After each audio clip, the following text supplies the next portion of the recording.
Hello student, संभव institute में आपका हार्दिक स्वागत है। आप एमएससी प्री मैथमेटिक्स का पेपर एडवांस अलजेब्रा पढ़ रहे हैं। इसमें आज नया टॉपिक अपने पास में है, inner product space. Topic start कर रहे हैं। इस इनर प्रोडक्ट स्पेस, इसकी सबसे पहले डेफिनेशन क्या है वो देखेंगे अपन। डेफिनेशन आपके सामने लिखी हुई है। Let V be a vector space. V आपके पास में क्या है, एक वेक्टर स्पेस है और द फील्ड आर। यहाँ पे देखिए रियल नंबर का जो फील्ड होता है उसको रियल फील्ड के नाम से जाना जाता है। जैसे मैं आपको बताऊं कि आर प्लस एंड डॉट मेरे पास में एक फील्ड होता है, ठीक है। इसी को अपन रियल फील्ड के नाम से जान रहे हैं। तो ये देखिएगा वेक्टर स्पेस आपके पास में फील्ड किसके ऊपर डिफाइन किया गया है, आर के ऊपर डिफाइन किया गया है। ऊपर ये लिखा हुआ है। आगे देखोगे देन ए मैप, एक मैप यानी एक फंक्शन आपके पास में, जो फंक्शन देखिएगा कैसा डिफाइन कर रखा है। ये फंक्शन डिफाइन कर रखा है, इस प्रकार का फंक्शन डिफाइन कर रखा है जो कहाँ से कहाँ डिफाइन होगा, वी क्रॉस वी से आर पे डिफाइन कर रहा है। आर यहाँ पे रियल फील्ड का काम कर रहा है जो आपके सामने लिखा हुआ है। इज कॉल्ड, यानी कहने का मतलब एक मैप, मैप क्या कहलाएगी, दिस मैप, मैप आपके पास में कहाँ से कहाँ डिफाइन होगी, वी क्रॉस वी से आर पे डिफाइन होगी। इज कॉल्ड इनर प्रोडक्ट, ये क्या कहलाता है, इनर प्रोडक्ट। तो मेन बात आती है कि इनर प्रोडक्ट होता क्या है। तो मैं ये कह रहा हूँ कि इनर प्रोडक्ट एक फंक्शन होता है, एक मैप होती है जो कहाँ से कहाँ डिफाइन होनी चाहिए। ये आपके पास में वेक्टर स्पेस वी से, वी क्रॉस वी से फील्ड किसके ऊपर, आर के ऊपर डिफाइन होनी चाहिए। किस प्रकार से डिफाइन होनी चाहिए ये आप देखेंगे। इस कंडीशन कितनी फॉलो करेगी, 4 कंडीशन फॉलो करेगी। हाँ भाई, यहाँ पे जो मैप है इसके ऊपर आपको करना क्या है, इसके एलिमेंट लगाने हैं आपको। तो एलिमेंट किसका आना चाहिए, आर का। ये चीज़ आप समझ लो, आगे काम में भी आएगी। यहाँ पे मैंने कहा वी एक मैप है जो कहाँ से कहाँ डिफाइन की गई है आपके पास में। ये डिफाइन की गई है वी क्रॉस वी से कहाँ पे डिफाइन की गई है, आर पे डिफाइन की गई है, ठीक है। तो वी क्रॉस वी का एलिमेंट किस प्रकार का होगा, तो आपको पता है कि दो सेट का प्रोडक्ट किया गया है। तो सेट तो यहाँ पे वी हमारे पास में एक ही सेट का यहाँ पे प्रोडक्ट किया गया है, इसका मतलब पेयर बन के आएगा। जैसे वी क्रॉस वी, मान लीजिए इसका एक एलिमेंट यू ले लो और एक वी ले लो। जैसे यू और वी एलिमेंट ले लो, वी क्रॉस वी का ले लो, सॉरी वी का ले लो यहाँ पे। तो क्या आएगा आपके पास में, ये वी का हमने ले लिया। तो वी क्रॉस वी का एलिमेंट यदि आपसे पूछा जाए, वी क्रॉस वी का एलिमेंट आपसे पूछा जाए तो क्या होगा, तो आप बताओगे इनका पेयर बन के आएगा। जैसे यू वी आएगा या वी यू, ऐसा कुछ भी हो सकता है। तो आप इस प्रकार से पेयर बताओगे। तो इसके पेयर के ऊपर आप मैप लगाओगे। तो इसका जो पेयर आएगा उसको इस तरह से लिखा जाएगा यहाँ पे। इसका जो पेयर यू और वी आ गया, मान लीजिए इसके ऊपर मैप लगा दिया, तो मैप ऐसा लगा देना, यू वी लगा देना। ये एलिमेंट किसका बनेगा, आर का बनेगा। तो यहाँ पे आप देख रहे हैं, तो ये जो आपके पास में मैप लग के आ रही है, किस एलिमेंट के ऊपर लग के आ रही है, यू और वी के ऊपर लग के आ रही है। यू वी के ऊपर जो मैप लग के आ रही है, एलिमेंट किसका आ रहा, आर। आर यहाँ पे किसका एलिमेंट, आर क्या चीज़ बन रही है, यहाँ पे फील्ड बन रही है। फील्ड होने का मतलब ये हो गया कि यू वी हमारे पास में क्या हो गया, आर का एलिमेंट हो गया फील्ड आर, ठीक है। तो कहने का मतलब ये जो है आपके पास में ये इनर प्रोडक्ट लग के आ चुका है यू और वी के ऊपर। तो ये एलिमेंट क्या कहलाएगा, स्केलर कहलाएगा।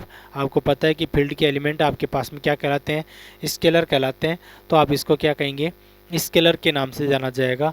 आगे थ्योरम में भी काम में आता रहेगा। तो यहाँ पे एक चीज़ तो कन्फर्म होगी कि भाई इनर प्रोडक्ट स्पेस पढ़ रहे हैं। तो इनर प्रोडक्ट क्या होता है, तो इनर प्रोडक्ट के बारे में बताया कि एक ऐसी मैप, ऐसी मैप जो आपके पास में, जो मैप को इस तरह से डिनोट किया जा रहा है वो ध्यान रखेंगे आप इस तरह से, जो कहाँ से कहाँ डिफाइन कर रखी है, वी क्रॉस वी से, वी में वी क्रॉस वी से कहाँ पे डिफाइन कर रखी है, आर पे डिफाइन कर रखी है।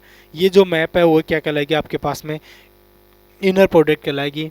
कैसे डिफाइन कर रखी है, ये 4 कंडीशंस फॉलो करनी चाहिए इसको। इस मैप को क्या करना पड़ेगा, 4 प्रोसेस से निकलना पड़ेगा, तब जाके ये आपके पास में क्या बनेगा, इनर प्रोडक्ट बनेगा। अब ये 4 प्रोसेस आपको याद रखनी होगी। पहली प्रोसेस देखिएगा, यू का यू से इनर प्रोडक्ट करोगे तो ग्रेटर देन इक्वल टू क्या आएगा, 0 आएगा, मतलब 0 से कम नहीं होना चाहिए। नेक्स्ट आपके पास में यू का यू से इनर प्रोडक्ट करोगे, यदि 0 आ गया तो ये तभी पॉसिबल है इफ़ एंड ओनली इफ़। यहाँ पे देखिएगा इफ़ एंड ओनली इफ़, यानी बोथ इम्प्लाइज दैट लिख सकते हो यहाँ पे।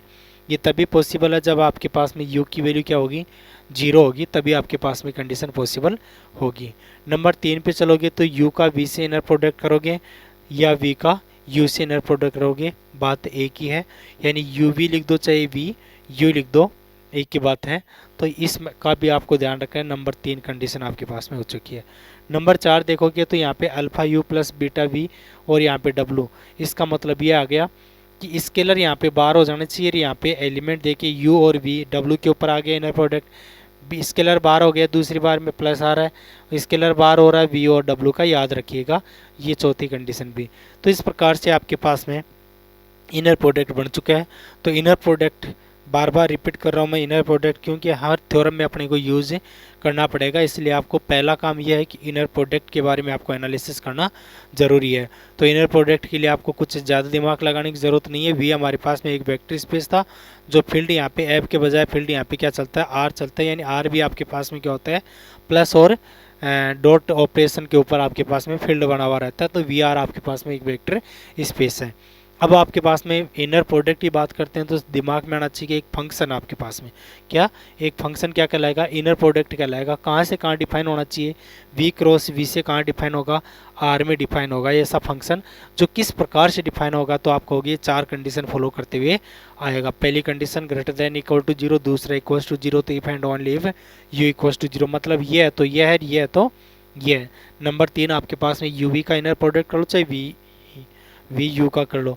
नेक्स्ट आप चौथी कंडीशन देख रहे हैं, आप alpha you plus beta V और यू के साथ में इनर प्रोडक्ट देख रहे हो, तो अल्फ़ा यू डब्लू और ये बीटा ये कंडीशन, ऐसे चारों कंडीशन आप यदि क्लियर कराओगे तो उसको आप कहेंगे इनर प्रोडक्ट।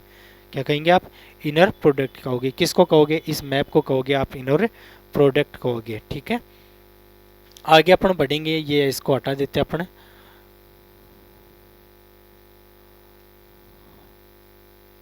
आगे आप देख रहे हैं तो इनर प्रोडक्ट स्पेस का नाम नहीं देखा आपने, अभी ये तो देख लिया कि इनर प्रोडक्ट क्या होता है। तो इनर प्रोडक्ट तो आपके पास में एक मैप होगी जो कंडीशन। अब स्पेस की बात करें तो ये जिस सिस्टम में ये फॉलो कर रहा है वो स्पेस, यानी जिस स्पेस में ये जो कंडीशंस लागू हो रही है वो स्पेस क्या कहलाएगा, इनर प्रोडक्ट स्पेस कहलाएगा। ठीक है, आगे लिख भी रखा है, देखिएगा। ये कह रहा है कि देखिए मैंने लिख दिया वी और ये इनर प्रोडक्ट, ये तो इनर प्रोडक्ट हो ही गया। इनर प्रोडक्ट क्या है, तो इनर प्रोडक्ट तुरंत समझ गया कि आप कितनी कंडीशंस फॉलो कर रहा है, 4 कंडीशंस फॉलो कर रहा है, तो चारों कंडीशन आपको पता है ही।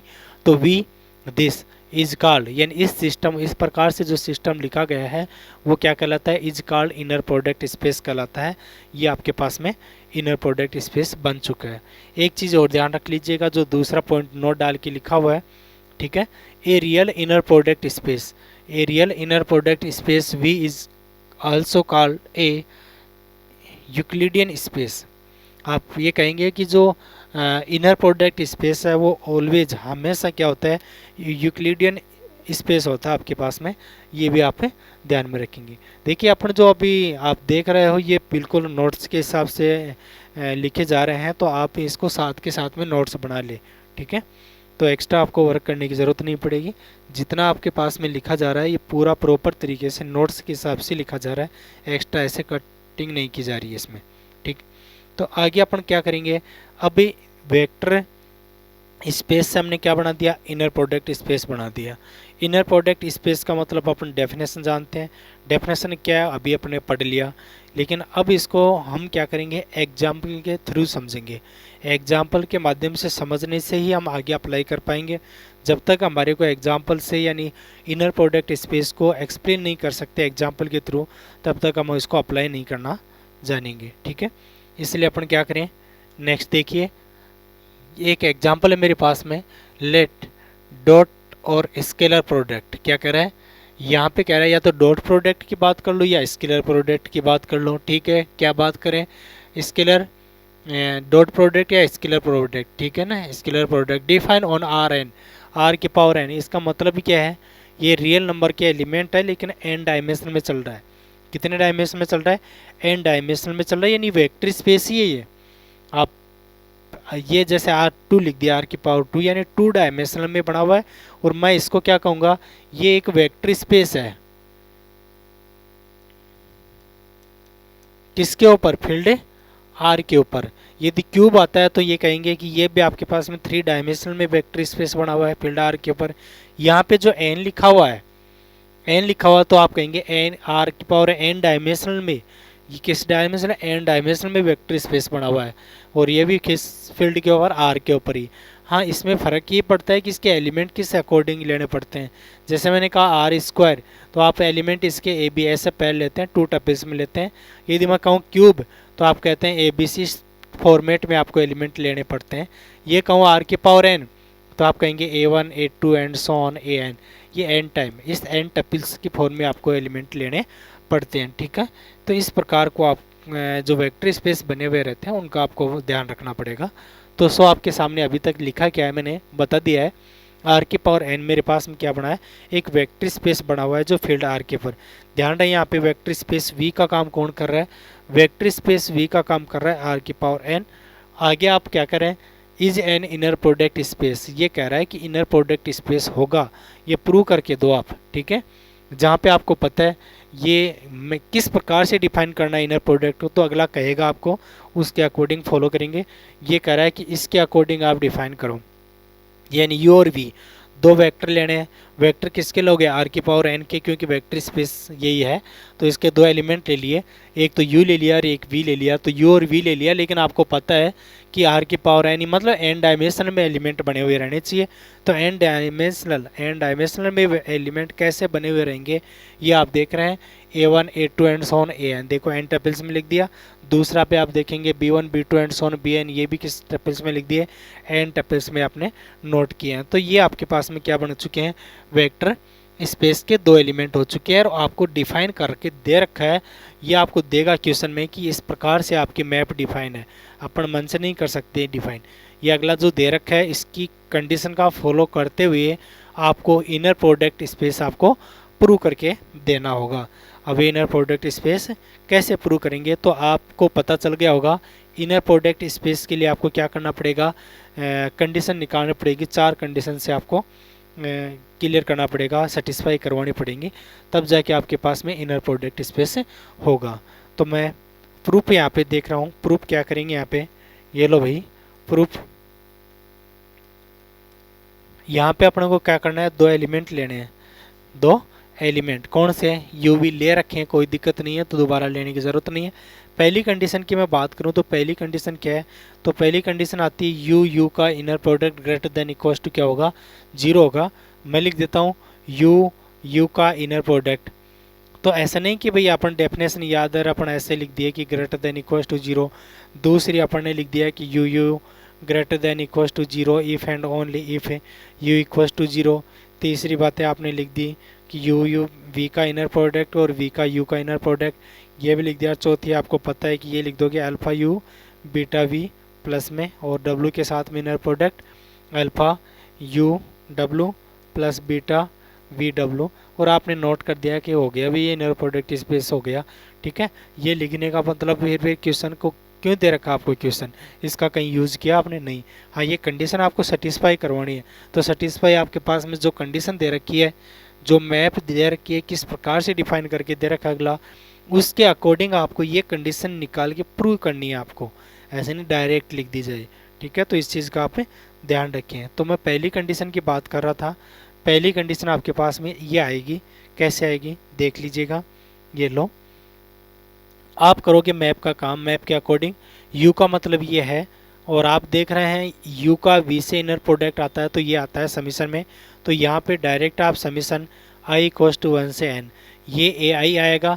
और जो बी आई है, बी का भी काम यहाँ पे देखिएगा, बी यहाँ पे वी से रिलेट हो रहा है, वी से रिलेट हो रहा है, तो यहाँ पे रिलेट किससे हो रहा है, यहाँ पे यू से हो रहा है, तो ए आई बी आई कर दिया जाएगा।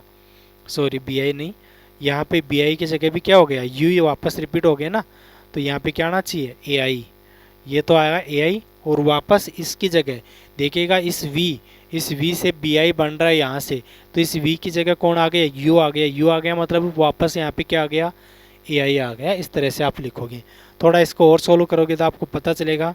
Summation of I equals to क्या करोगे, 1 से n, ये आएगा ए आई का स्क्वायर, और मैं कहूँ इस ए आई का स्क्वायर जो आपके पास में आ रहा है इसको और सोल्व करो, तो और सोल्व करोगे तो क्या आएगा, आप कर सकते हो इसको समेशन को खोलोगे, समेशन खोलोगे तो क्या आएगा आपके पास में A1 square plus A2 square plus and so on, last में आपको पता है AN स्क्वायर आएगा।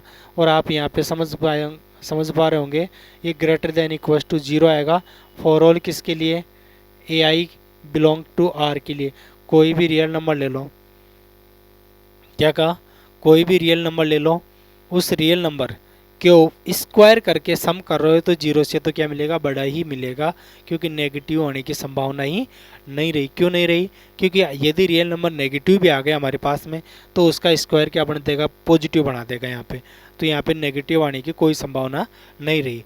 ठीक है, तो यहाँ पे ए आई ये जो कंडीशन अपने पास में ग्रेटर देन इक्वल टू क्या हो गया, जीरो हो गया।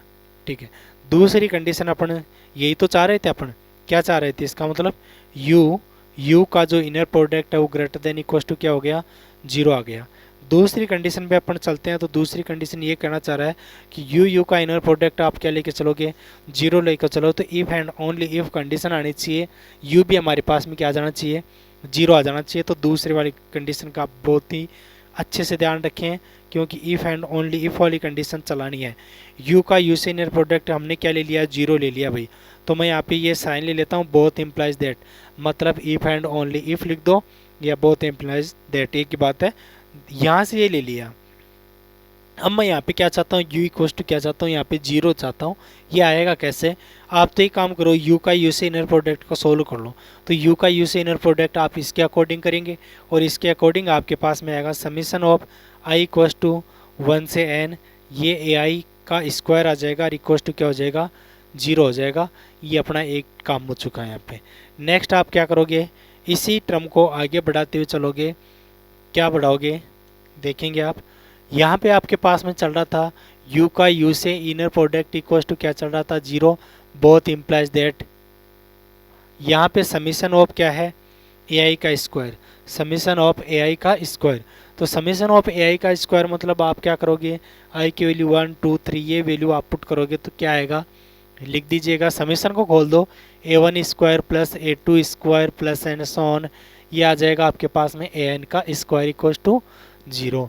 अब यहाँ से आप समझ रहे हैं तो ठीक है, नहीं समझ रहे हैं तो आपको समझना होगा। यहाँ पे देखिएगा, A1 का स्क्वायर A2 का square and so on AN का स्क्वायर इक्वल टू जीरो, इसका मीनिंग क्या है, ये जीरो कब पॉसिबल हो सकता है, ये पॉसिबल तभी हो सकता है जब आपके पास में क्या होगा, A1 भी क्या होगा, जीरो होगा, A2 भी क्या होगा, जीरो होगा, एंड सो ऑन AN भी क्या होगा, जीरो। सारे के सारे टर्म्स जीरो होंगे तभी आपके पास में जीरो पॉसिबल होगा, अदरवाइज नहीं होगा। इस चीज़ को आप कंपटीशन के हिसाब से भी देख सकते हैं। कंपटीशन में आपके पास में जनरल कंपटीशन की बात कर रहा हूँ मैं, वहाँ पे क्वेश्चन बन जाता है, वो इसके अकॉर्डिंग सॉल्व हो जाता है। वो क्या हो सकता है, यदि अपन को ये कहा जाए कि x माइनस 2 का whole square plus y plus 5 का whole square plus z plus 1 का whole square equal to zero, then अपन से वैल्यू फाइंड आउट करवा लें x minus 5y x minus y plus z, इसकी वैल्यू अपने से फाइंड आउट करवा ले, तो अपन को क्या करना पड़ेगा, तो ऐसा नहीं कि भाई इनके होली स्क्वायर करके सोल्व करने लग जाए फिर इसका होली स्क्वायर बना के लाएं, तो ऐसा बना नहीं पाओगे, या बना भी लोगे तो आपको काफ़ी टाइम लग जाएगा, जो आप एग्ज़ाम के हिसाब से काफ़ी टाइम लग जाएगा, इसलिए आप सोल्व नहीं कर पाओगे यानी टाइम। तो आप क्या करोगे, इसमें ये करना पड़ेगा, इसमें आपको मैंने बताया यहाँ पे ये वाला लॉजिक ही यहाँ पे यूज़ करेंगे, ये वाला लॉजिक यहाँ पे यूज़ करोगे। क्या लॉजिक हो सकता है, देखिएगा, किसी भी नंबर का स्क्वायर करते जा रहे हो और इनका सम यदि जीरो आ रहा है तो इसका मतलब वो जो नंबर है, जो अंदर की टर्म है, वो आपके पास में जीरो की इक्वल होनी पड़ेगी, अदरवाइज ये जीरो बनता ही नहीं है। तो x माइनस 2 भी किसके बराबर करना पड़ेगा, जीरो। ये y प्लस 5 भी किसके इक्वल टू करना पड़ेगा, जीरो। और z प्लस 1 भी किसके इक्वल टू करना पड़ेगा, भाई जीरो के इक्वल करना पड़ेगा। ऐसा करोगे तो आपको मिल जाएगा कि x की वैल्यू कितनी आ गई 2, y की वैल्यू कितनी मिल गई -5, और z की वैल्यू कितनी मिल गई -1, और इन सभी वैल्यूज़ को सीधे यहाँ पे पुट करोगे तो आपका आंसर आ जाता है। जैसे x की वैल्यू 2 रख दिया, y की वैल्यू -5 तो प्लस का 5 हो जाएगा, ये -1 हो जाएगा, 7 - 1 6 इसका क्या आ जाएगा, आंसर आ जाएगा, सीधा आंसर। कब? जब लॉजिक आपको पता चल रहा है तब। तो मैंने यही कॉन्सेप्ट यहाँ पे यूज़ किया, आपको पता चल रहा होगा कि इन सभी नंबर्स का स्क्वायर इक्वल टू क्या आ रहा है भाई, 0 आ रहा है। इसका मतलब यहाँ पे A1 A2 and so on AN सारे के सारे किसके इक्वल टू आ रहे हैं, 0 के इक्वल टू आ रहे हैं। तो ठीक है, ये 0 आ रहे हैं तो आगे आपको पता चल रहा होगा, नहीं चल रहा हो तो देख लीजिएगा क्या पता चलना चाहिए, ये देखेंगे आप। ये A1 A2 and so on AN सारे 0 आ गए, ये A1 A2 and so on 0 आ गए। इसका मतलब ये भी 0, ये भी 0, ये भी 0, तो U हमारे पास में क्या हो गया, 0 आ गया। तो आप इसको इस तरह से नोट करेंगे, इम्प्लाइज दैट, मैं यहाँ पे लिख रहा हूँ U, यहाँ पे A1 A2 ये था ना अपने पास में, तो यहाँ पे 0 0 एंड सो ऑन 0, तो इक्वल्स टू क्या आ गया, 0 आ गया आपके पास में। आपको क्या चाहिए था, आपको ये तो चाहिए था U का U से इनर प्रोडक्ट आपके पास में आ रहा है, और यदि इसको 0 लेके चलना है तो ये दोनों साइड से तभी होता है जब ये U इक्वल्स टू क्या होता है, 0 होता है। तो आप देख रहे हैं तो ये नंबर 2 भी कंडीशन प्रूव हो चुकी है। अब अपन क्या करेंगे, इनर प्रोडक्ट की तीसरी कंडीशन आप चेक करना चाहेंगे। नंबर 3 लिख दीजिएगा। नंबर 3 आपको पता चल गया, U का V से इनर प्रोडक्ट करना है, रिजल्ट क्या आना चाहिए, V का U से इनर प्रोडक्ट आना चाहिए। तो कीजिए भाई, यहाँ पे U V का इनर प्रोडक्ट क्या आता है, समीशन में आता है I इक्वल टू क्या आता है, 1 से N आता है, और AI BI आएगा। इसको यदि सोल्व करोगे तो ये आएगा A1 B1 plus A2 B2 plus and so on AN BN आएगा आपके पास में। और इस कंडीशन को मैं ऐसा भी लिख सकता हूँ, ध्यान दें, B1 A1 लिख सकता हूँ, B2 A2 लिख सकता हूँ, plus and so on BN। अच्छा, ऐसा क्यों लिख सकता हूँ ये भी आपको बता देता हूँ, क्योंकि ये A1 A2 and so on AN B1 B2 and so on BN ये सारे के सारे एलिमेंट किसके हैं, R के एलिमेंट हैं। और R आपके पास में क्या है, फील्ड है। और फील्ड आपके पास में मल्टीप्लिकेशन ऑपरेशन में भी क्या होता है, एबेलियन ग्रुप बनता है। एबेलियन का मतलब मल्टीप्लिकेशन ऑपरेशन में क्या होता है, कम्यूटेटिव कंडीशन को फॉलो करता है। इट मीन्स आप इस कंडीशन A1 B1 को क्या लिख सकते हैं, B1 A1 नोट कर सकते हैं। सभी में ऐसा यूज़ किया तो ये आ गया। और इसके उल्टा यदि आप चलना चाहोगे तो उल्टा चलोगे तो आपको पता चलेगा, क्या पता चलेगा, देखिएगा। इसको आप लिखोगे समीशन में, तो समीशन में क्या आ जाएगा, ये आ जाएगा I इक्वल्स टू 1 से N, ये BI आ जाएगा। और ये इक्वल्स टू क्या हो जाएगा, ये इनर प्रोडक्ट हो जाएगा किसका, देखो BI पहले आ गए, AI बाद में आ गया, तो BI पहले आ गया तो पहले वाले के अकॉर्डिंग लिखो, पहले क्या आ रहा है अपने पास में, U आ रहा है, और इसके बाद में ये आ रहा है, तो यहाँ पे आप V को लिख दो, VUE लिख दीजिएगा। इस तरह से आपके पास में कंडीशन आ चुकी है। ठीक है, ये अपने पास में नंबर 3 कंडीशन फॉलो हो चुकी है। नेक्स्ट आप देखो, नेक्स्ट नंबर 4 बच रही है। नंबर 4 में आप देखोगे क्या करोगे, तो आपको 3 तो स्केलर चाहिएगा और 2 वेक्टर चाहिएगा, सॉरी 3 वेक्टर चाहिए आपको और 2 स्केलर चाहिए। तो लीजिए यहाँ पे नंबर 4 के लिए इफ एक तो U एलिमेंट कैसा है, A1 A2 and so on AN। दूसरा V कैसा है, B1 B2 and so on BN। और एक W एक और ले लो, यहाँ पे इसको ले लो, C1 C2 and so on CN। ये तो एलिमेंट आपके पास में वेक्टर हो गए 3 तो। और 2 चाहिए आपको स्केलर, एंड अल्फा और बीटा 2 स्केलर ले लेता हूँ ये फील्ड R के। देन क्या चाहिए आपको, ये देखिएगा, ये alpha U plus beta V और W के साथ में इनर प्रोडक्ट करवाना है मेरे को। ये क्या करेंगे, तो ये करने के लिए आपको क्या करना पड़ेगा, आपको वही बात है, अपने तरीके से चलेंगे, समीशन चलाएंगे। समीशन आएगा I इक्वल्स टू 1 से N आएगा। ठीक है, ये हम क्या करेंगे, यहाँ से आप देखोगे तो इसका आप देखोगे तो ये चल रहा है डेफिनेशन में, आप दिया हुआ है शुरू में कि डेफिनेशन के आपको क्वेश्चन में ऐसा दे रखा है कि इसको इस तरह से डिफाइन करना है AI BI। और I इक्वल्स टू क्या है भाई, I इक्वल्स टू 1 से क्या दे रखा है, N दे रखा है। इसलिए आपको करना क्या पड़ेगा, इसका एलिमेंट फर्स्ट एलिमेंट और इसका फर्स्ट एलिमेंट, ठीक है, इस तरह से आपको प्रोडक्ट में लेना होगा। तो इसका एलिमेंट कैसा हो सकता है ये आपको पता होना चाहिए। अल्फ़ा U करोगे तो अल्फ़ा देखो, अल्फ़ा यहाँ पे भी आ जाएगा, alpha A1 alpha A2 alpha AN आएगा। यदि बीटा V की बात करेंगे तो beta B1 beta B2 and so on beta BN आएगा आपके पास में। और W आपके पास में ये लिखा हुआ है तो इसमें कोई दिक्कत वाली बात है नहीं। तो यहाँ पे क्या करना चाहिए, ये तो है अल्फ़ा, यहाँ पे A1 A2, तो मैं यहाँ पे जनरली क्या लिखूँगा AI plus beta B I, और ये तो काम किसका कर रहा है, ये देखो ए आई है, ये यू के अकॉर्डिंग आ रहा है, तो ये जो मैंने लिखा ये किसके अकॉर्डिंग लिखा, alpha you plus beta V के अकॉर्डिंग लिख दिया मैंने। इसके बाद में आप डब्लू के बात कर रहे हो तो डब्लू के अंदर ये आ रहा है, तो इसको मैं क्या लिखूँगा, सी आई नोट कर दूंगा इस तरह से। यानी इसको आप बाई अकॉर्डिंग टू क्वेश्चन ऐसा नोट करेंगे, तो ऐसा नोट करके आप इसको क्या करना चाहेंगे, सोल्व करेंगे। सोल्व कैसे करोगे देख लीजिए। इसमें एक काम कीजिएगा, समीशन को अलग अलग ले सकते हैं, ठीक है।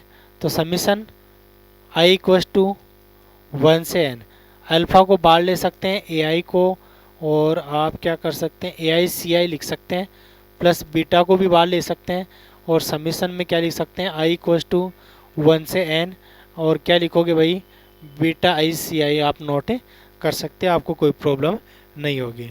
आगे आप बढ़ोगे तो आगे इसका क्या लिखोगे, ये तो अल्फ़ा आ गया, इसको आप देखोगे तो क्या टर्म आ जाएगी इसकी, समीशन को खोलो तो ठीक है, नहीं खोलो तो कोई दिक्कत नहीं है। मैं यहाँ पे डायरेक्ट नोट करना चाहूँगा, ये इस समीशन से वापस यदि इनर प्रोडक्ट देखना चाहेंगे तो ए के साथ में तो यू चल रहा है और सी के साथ में क्या चल रहा है, डब्ल्यू चल रहा है, तो ये इनर प्रोडक्ट लिखा जा रहा है किसके साथ में, ये लिखा जा रहा है यू और डब्ल्यू का इनर प्रोडक्ट लिखा जा रहा है, ये यू और डब्ल्यू का इनर प्रोडक्ट लिखा जा रहा है। आगे आप क्या करोगे, प्लस बीटा, यहाँ पे देखो कि ये देखो बी आई का मतलब वी चल रहा है, तो ये वी और डब्ल्यू का इनर प्रोडक्ट लिखा जा रहा है। ध्यान दें इन दोनों से मैंने क्या लिख दिया, डायरेक्ट ये। हाँ इसको बढ़ाना चाहें तो अपन क्या कर सकते हैं, समीशन को खोल के भी लिख सकते हैं, लेकिन अपने को क्यों फालतू में टर्म्स को बढ़ाएं, अपन अपने अकॉर्डिंग इसको आप नोट करोगे। आपको क्या चाहिए आप देखेंगे, आपको यही चाहिए। आप देखो फोर्थ कंडीशन ऐसी आई थी, स्केलर अलग आया था, यू और डब्ल्यू का जो एलिमेंट था वो आपके पास इस तरह से आया था, ये आया था, ये आया था आपके पास में, ठीक है। तो ये नंबर अपने पास में 4 भी कंडीशन क्या होगी, फॉलो होगी, सेटिस्फाई होगी। हैंस मैं यहाँ पे कहूँगा कि जो आर की पावर एन है वेक्टर स्पेस, तो ये था इनर प्रोडक्ट इस तरह से डिफाइन किया गया था,